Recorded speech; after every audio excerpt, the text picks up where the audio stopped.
Mayang buntag mga kapamilya. Father Arnold po mula sa Jesuit Mission District sa Bukidnon. Samahan niyo po muna ako tayo magkapit, pandasal. Maligayang Pasko ng muling pagkabuhay po sa inyong lahat.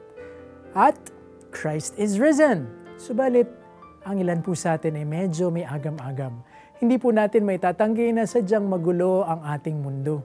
Digmaan at terorismo, droga at talamak na krimen, disaster at mga sakuna.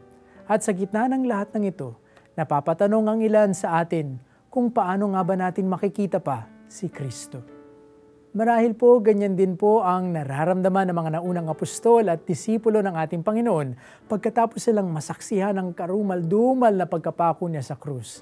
Kung kaya nga't sa unang pagkakataon na nagpapakita ang Panginoon natin sa kanila, kapayapaan kaagad ang kanyang hinahangad para sa kanila.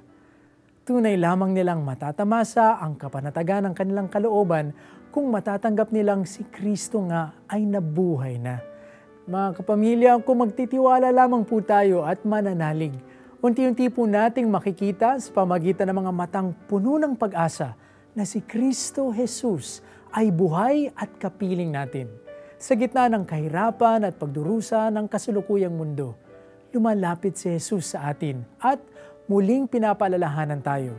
Tunay na kapayapaan ang ibinibigay niya sa atin at sa ating mundo. Huwag mangamba dahil kapiling na natin siya.